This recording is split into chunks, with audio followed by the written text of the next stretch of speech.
Insistir ainda na questão sobre corrupção, que é um tema importantíssimo ainda hoje. O senhor, num dado momento, o senhor disse que bota a mão no fogo pelo presidente do seu partido, Carlos Lupe. O senhor disse que acusações contra ele são malévolas. O senhor disse que uma vez eleito presidente da República, Carlos Lupe ocuparia o cargo que ele quisesse no seu governo. Eu vou pedir licença nesse momento, porque eu preciso atualizar o público sobre o histórico de Carlos Lupe. E aí eu vou encaminhar a pergunta. Carlos Lupe responde a inquérito no Supremo Tribunal Federal numa investigação sobre a possível compra de apoio político para Dilma Rousseff em 2014. Carlos Lupe foi denunciado pelo delator Carlos Miranda, que o acusou de receber R$100 mil de mesadas do esquema de corrupção do ex-governador do Rio, Sérgio Cabral, do MDB. Carlos Lupe é réu por improbidade administrativa no Distrito Federal. E a Comissão de Ética da Presidência, quando o Lupe ocupava um cargo no governo de Dilma, a Comissão de Ética recomendou a demissão dele, coisa que acabou acontecendo dias depois.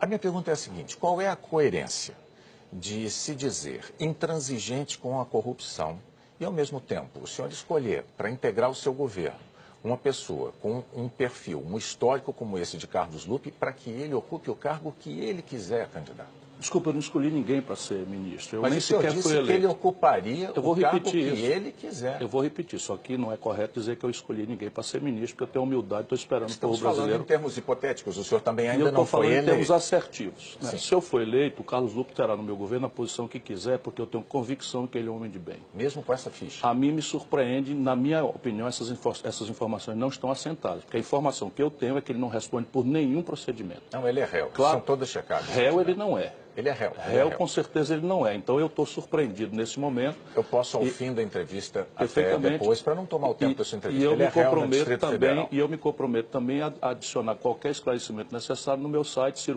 cirogomes.com.br. Diante dessa informação, ele é réu.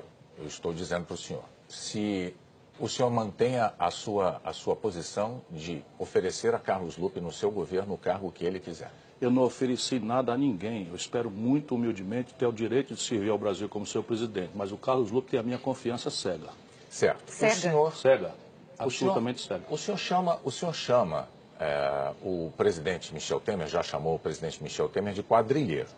E o senhor também já disse que o presidente Michel Temer tem, no ministério dele, corruptos, embora eles não tenham sido julgados ainda.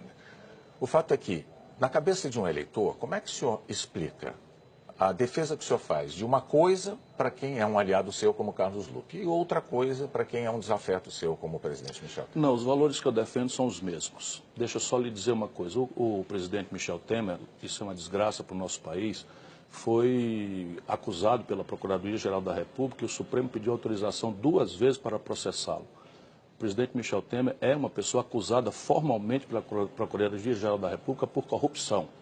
Não é o caso definitivamente do Lupe, até o segundo em que lhe falo definitivamente.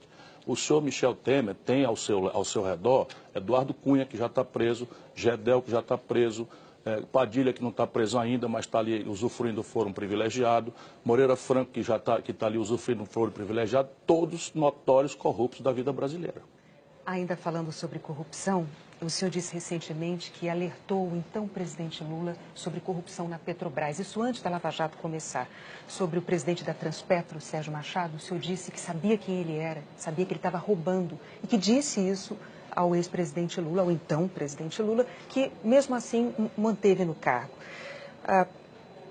O senhor afirma, mesmo dizendo isso, ou seja, Lula terminou o segundo mandato em 2010, Sérgio Machado ainda continuou no governo por mais 4 anos. Por que o senhor não fez uma denúncia tão grave como essa ao Ministério Público? Porque quem faz denúncia ao Ministério Público assume o ônus da prova. E eu, evidentemente, não tenho o ônus da prova porque não tenho acesso aos instrumentos de investigação.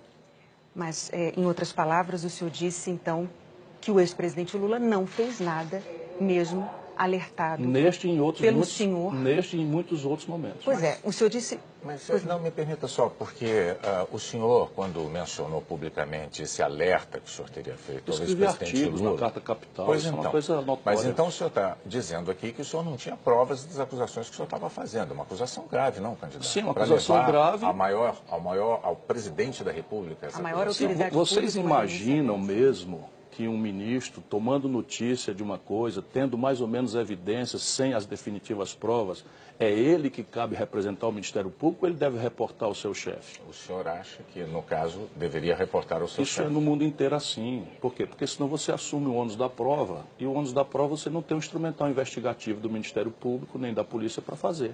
Então, como eu ia dizendo, em outras palavras, o senhor disse que o ex-presidente Lula não fez nada, mesmo alertado pelo senhor da corrupção neste caso.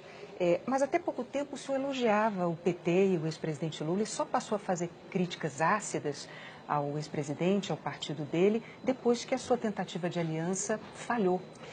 Como é que esse seu comportamento combinaria justamente com o seu discurso anticorrupção? Eu não tenho que explicar a contradição da nossa brava imprensa. Eu nunca imaginei, nem ninguém colherá nenhuma declaração minha, que o PT deixasse de ter candidato próprio para me apoiar. Portanto, essa história de que eu esperava apoio do PT jamais teve fundamento na minha vida. Não pretendia unir as esquerdas? Não, eu gostaria muito de fazê-lo, mas acredito que será no segundo turno. Deixa eu